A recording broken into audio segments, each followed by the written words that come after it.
De oitavo ano, tudo bem com vocês?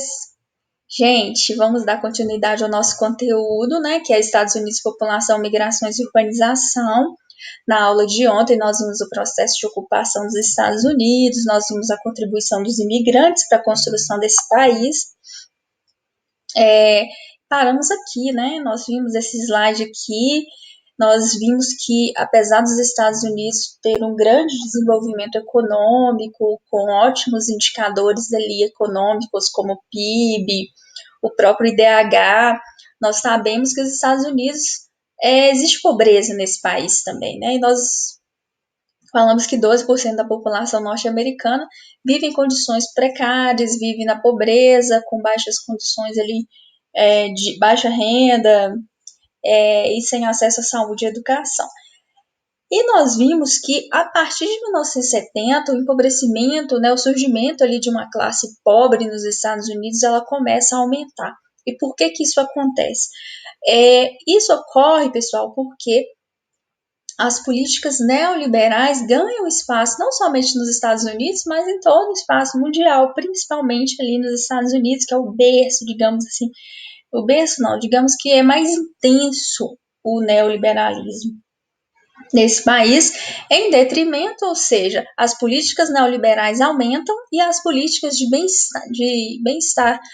bem-estar social diminuem, né? E isso, né? Ou seja, o Estado diminui a participação e a pobreza aumenta.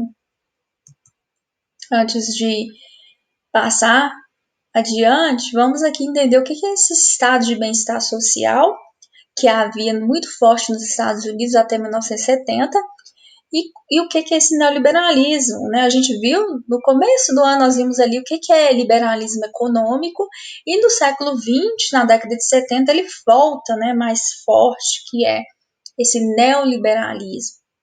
O estado de bem-estar social é a participação do Estado na economia. O Estado é forte, o Estado participa junto à população, valorizando o trabalhador, dando acesso à moradia, à educação, à previdência, seguro-desemprego, vários direitos sociais são adquiridos no estado de bem-estar social. E isso existia nos Estados Unidos muito forte até a década de 1970. Mas em função, houve uma crise econômica no mundo, né, e isso atingiu os Estados Unidos também na década de 70, que meio que levou os Estados Unidos a fazerem uma reforma em sua economia, adotando medidas de Estado mínimo, né, medidas de restrição, de contenção econômica, de menos gastos para que a economia volte a funcionar. Então, nós temos, pessoal, a partir de 1970, o neoliberalismo.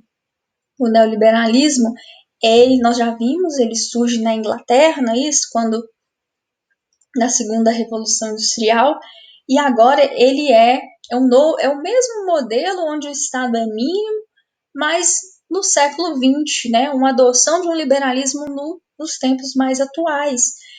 Então, nós temos ali quais são as características de um governo neoliberal.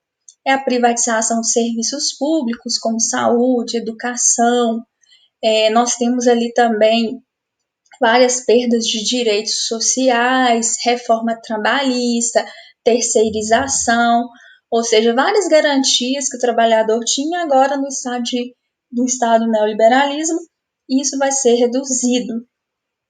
Nós temos também uma facilitação para as grandes empresas, né, com a cobrança mínima de impostos, favorecendo mais as grandes empresas do que os serviços sociais, o trabalhador.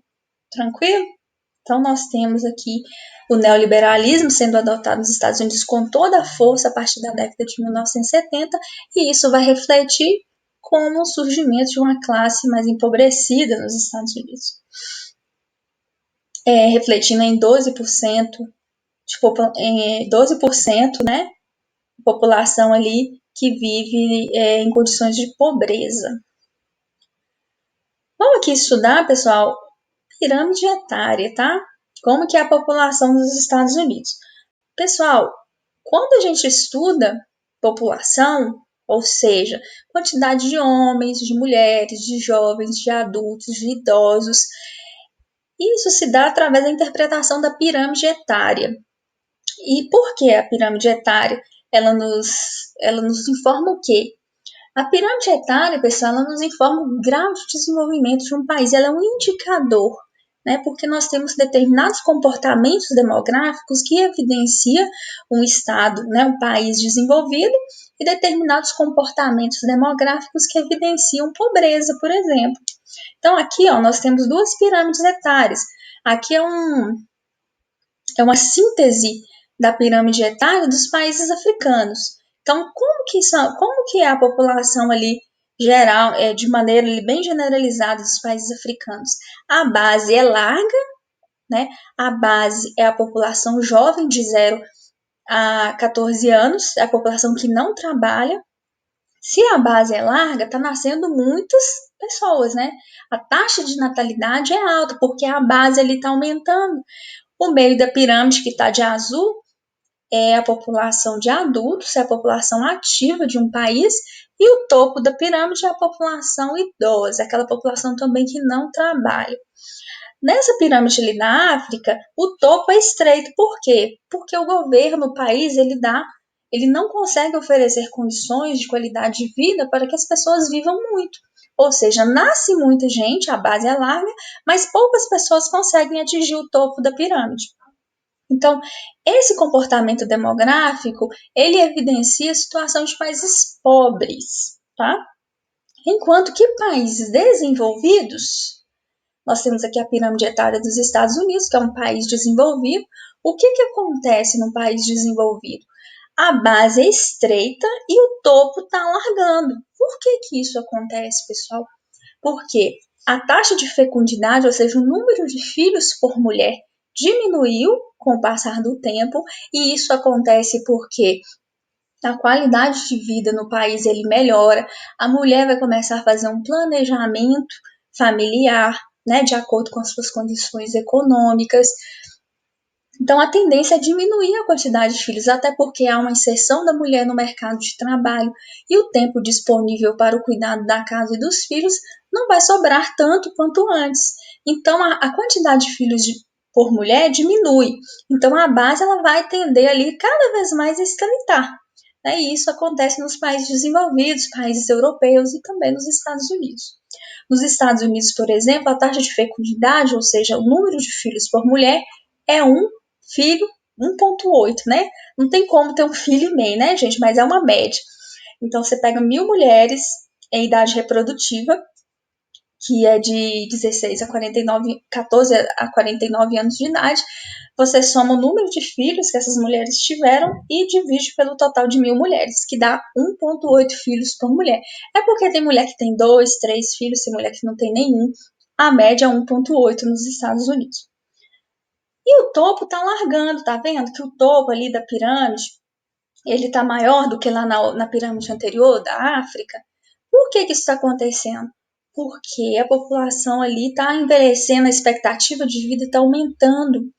E isso ocorre, pessoal, porque o país ali está oferecendo condições sanitárias, condições de qualidade de vida, para que as pessoas vivam cada vez mais, né? Saúde, educação, que reflete na renda das pessoas, e isso vai ali permitir com que as pessoas vivam mais. Então, a pirâmide etária dos Estados Unidos ela tem essa característica, né?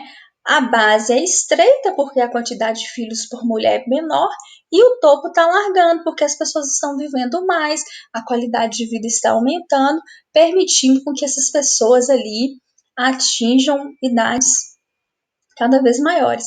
Aqui, ó, a pirâmide etária de países africanos, ó, a base é larga, tá vendo? A base é larga, por quê? Porque o número de filhos por mulher é alto e o topo é estreito, porque tem poucas pessoas que conseguem atingir idades avançadas, porque morrem antes, porque não tem condições de saúde, de renda. Então aqui, ó, nós temos aqui a demografia, a pirâmide etária dos Estados Unidos. E o que acontece, pessoal? Nós tivemos aí uma redução, há uma tendência de redução da taxa de natalidade nos Estados Unidos. Nós temos ali que essa redução da taxa de natalidade ela é compensada com a entrada de imigrantes, né? Isso vocês vão ver mais para frente, pessoal, mas é um problema. Quando as pessoas têm poucos filhos, isso é um problema, porque futuramente não vai ter mão de obra suficiente para sustentar a economia desse país. Então, lá nos Estados Unidos, o que acontecia? As mulheres estão tendo menos filhos, mas para compensar, está entrando população imigrante, né? Então, isso meio que compensava essa taxa de fecundidade baixa. Mas os Estados Unidos, principalmente depois do governo do Donald Trump, ele adotou medidas mais rígidas, mais rigorosas, contrárias à entrada de imigrantes ilegais, então isso está reduzindo, né? A compensação está sendo menor. Então, nós temos ali uma redução muito brusca após o governo do Donald Trump de entrada de imigrantes em seu território. Então, pessoal, por hoje é isso, tá bom? Se tiver dúvida, me chame lá no fórum ou no privado, viu? Beijo para vocês.